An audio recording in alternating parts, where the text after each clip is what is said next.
O Evangelho segundo o Espiritismo. Capítulo 12. Amai os vossos inimigos. Pagar o mal com o bem. Os inimigos desencarnados. Se alguém vos bate na face direita, apresentai-lhe também a outra. Instruções dos Espíritos. A vingança, o ódio, o duelo. Capítulo 12. Amai os vossos inimigos. Pagar o mal com o bem. 1. Aprendestes que foi dito: amareis vosso próximo e odiarei vossos inimigos. E eu vos digo: amai os vossos inimigos. Fazei o bem àqueles que vos odeiam, e orai por aqueles que vos perseguem e vos caluniam, a fim de que sejais os filhos de vosso Pai que estás nos céus, que faz erguer o sol sobre os bons e sobre os maus, e faz chover sobre os justos e os injustos. Porque se não amardes senão aqueles que vos amam, que recompensa disso tereis? Os publicanos não o fazem também? E se não saudardes senão os vossos irmãos, que fazeis nisso mais que os outros? Os publicanos não o fazem também?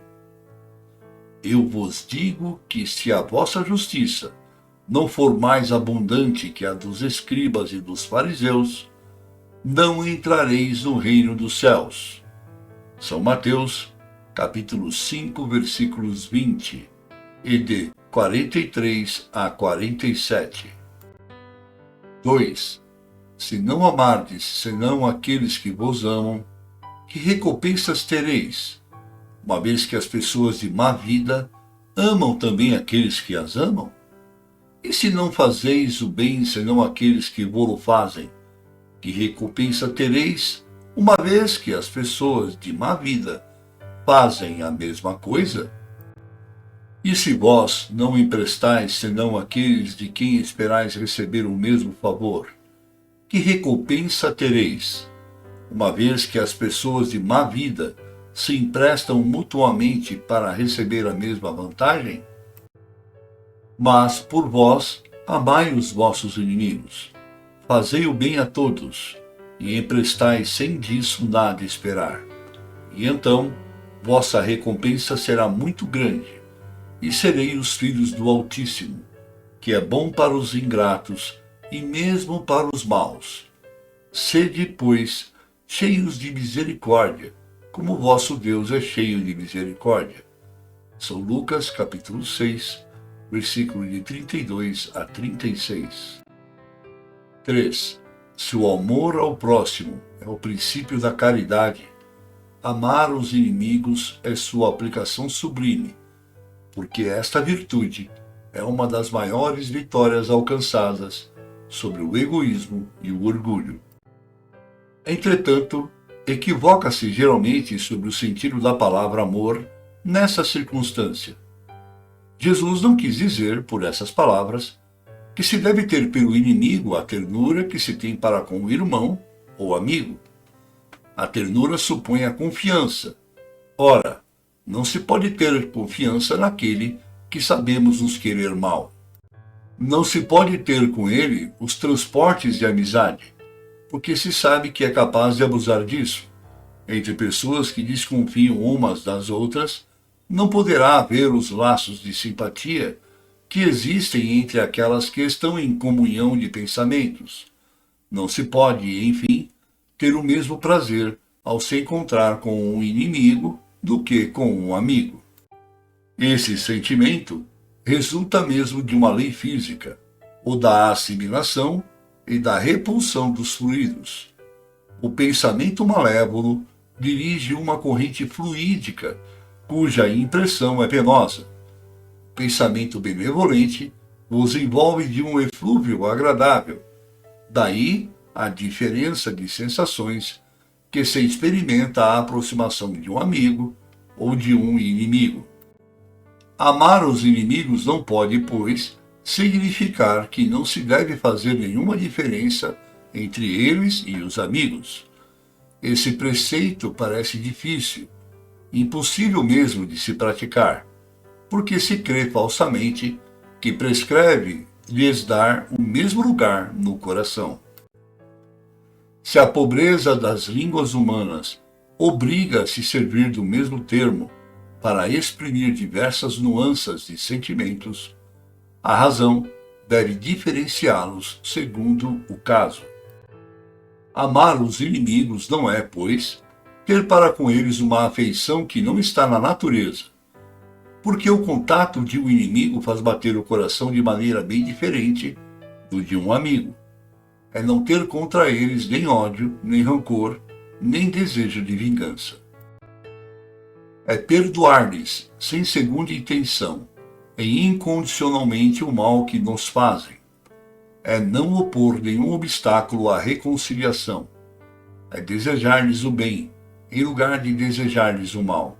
É regozijar-se, em lugar de se afligir, pelo bem que os alcança. É lhes estender a mão segura em caso de necessidade. É abster-se, em palavras e em ações, de tudo o que possa prejudicá-los. Enfim, é lhes retribuir em tudo o mal com o bem, sem intenção de os humilhar. Quem quer que faça isso, cumpre as condições do mandamento: amai os vossos inimigos. 4. Amar os inimigos é um absurdo para o incrédulo, aquele para quem a vida presente é tudo. Não vê no inimigo senão um ser nocivo, perturbando sua tranquilidade, e do qual crê que só a morte pode livrá-lo, daí o desejo de vingança. Não tem nenhum interesse em perdoar, se isso não é para satisfazer seu orgulho aos olhos do mundo. Perdoar mesmo, em certos casos, lhe parece uma fraqueza indigna de si. Se não se vinga, não lhe conserva menos rancor e um secreto desejo do mal. Para o crente, mas para o espírita sobretudo, a maneira de ver é diferente, porque ele considera o passado e o futuro, entre os quais a vida presente não é senão um ponto. Sabe que, pela própria destinação da terra, deve prever encontrar nela homens maus e perversos. Que as maldades das quais é alvo fazem parte das provas que deve suportar, e o ponto de vista elevado em que se coloca lhe torna as vicissitudes menos amargas, venham elas dos homens ou das coisas. Se ele não se queixa das provas, não deve murmurar contra aqueles que delas são os instrumentos. Se, em lugar de se lamentar, agradece a Deus por experimentá-lo, deve agradecer a mão que lhe fornece a ocasião de provar sua paciência e sua resignação. Esse pensamento o dispõe naturalmente ao perdão. Ele sente, por outro lado, que quanto mais é generoso, mais se engrandece aos próprios olhos e se acha fora do alcance dos golpes malevolentes do seu inimigo. O homem que ocupa uma posição elevada no mundo não se crê ofendido pelos insultos daquele a quem considera como seu inferior. Assim ocorre com aquele que se eleva, no mundo moral, acima da humanidade material. Ele compreende que o ódio e o rancor o aviltariam e o rebaixariam. Ora, para ser superior ao seu adversário, é preciso que tenha a alma maior, mais nobre e mais generosa.